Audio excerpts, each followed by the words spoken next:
बताना उठाओ, क्या है मामला? मैंने पहले ही कहा कि राज को राज रहने दीजिए, राज को राज रहने दीजिए, और 12 तारीख को जो खेला होगा वो आप देखिएगा, आगे क्या क्या होता है आप देखते रहिए। 11 तारीख को विधायक दल की बैठक बुलाई है जेडीयू ने, क्या लगता है? अच्छा, कल माननीय मुख्यमंत्री जी यहाँ से भागे दौड़े गए हैं प्रधानमंत्री जी से मिलने के लिए। डर नहीं रहता तब प्रधानमंत्री से मिलने के लिए जाते, और वहां जाकर कह रहे कि नहीं अब हमको रखिए, हम अब कहीं नहीं जाएंगे। तो यहाँ भी आए थे तो कहे थे कि मर जाएंगे, मिट जाएंगे, लेकिन हम बीजेपी में फिर से लौटेंगे नहीं। अब फिर वहां जाके कह रहे हैं कि हम आपके साथ ही अब जिंदगी भर राजनीति करेंगे। कौन सा डर सता राजनीति से? अब पता नहीं, उनके व्यवहार से और उनके काम करने का जो शैली है, ब्यूरोक्रेसी हावी है पूरे बिहार में, और कार्यकर्ता जो भी नेता जीत कर आता है विधायक, तो जनता के प्रतिनिधि होता है, जनता का कहीं कोई काम नहीं हो पा रहा है, इसलिए सारे विधायक उनके खिलाफ में हैं, और इसलिए बहुत ज्यादा मत कहवाइए। 12 तारीख को हम कहेंगे शाम में। है कि आरजेडी और कांग्रेस के कई विधायक जो है हमारे संपर्क में। अच्छा, तो मान लिया कि जो एगो कहावत है ना कि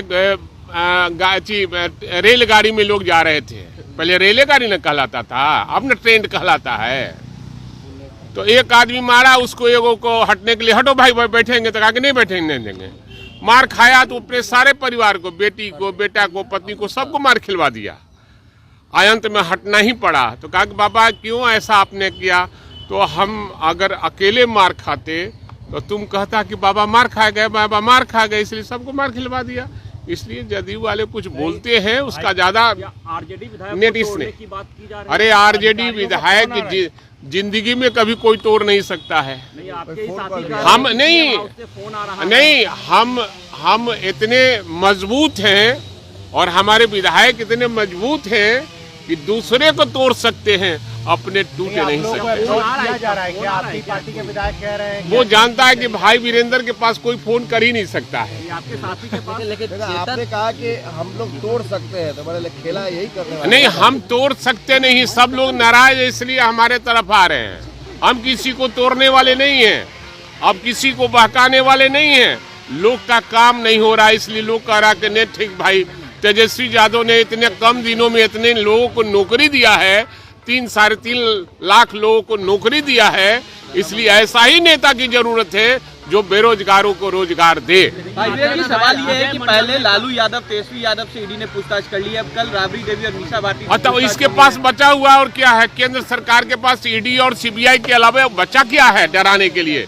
विपक्ष को तंग तबाह करने, इसलिए और ज्यादा वोट हम लोग का बढ़ रहा है। पूरे देश में विपक्षियों का एकता एक हो रहा है और वोट भी हमारा एकदम नीतीश कुमार बूम कर रहा है। आप लोग को फोन कर रहे हैं, आपके पार्टी के विधायक कह रहे हैं कि अप्रोच किया जा रहा है लगातार। अब इसके बारे में हमको जानकारी, जिसके बारे में जानकारी नहीं, मैं उस पर कुछ नहीं बोल सकता। लेकिन तोड़ने की बातें आ रही है, मैं तोड़ना ही रहा हूँ, उनसे नाराज लोग चल रहे हैं और इसलिए चाहते हैं कि मुख्यमंत्री तेजस्वी प्रसाद यादव बने ताकि बेरोजगारों को रोजगार मिल सके। 12 तारीख को कुछ होगा इसका मतलब?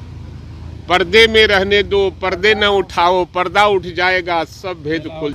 तो ऐसे ही तमाम खबरों के लिए आप सभी बने रहिए हमारे साथ और देखते रहिए बिहार उज्जवल न्यूज। अब तक हमारे YouTube चैनल को सब्सक्राइब नहीं किया है तो जल्दी से सब्सक्राइब कर लीजिए। फेसबुक पेज को भी फॉलो कीजिए। वीडियो पसंद आए तो खूब लाइक कीजिए, शेयर कीजिए, कमेंट कीजिए। वीडियो देखने के लिए आप सभी का धन्यवाद।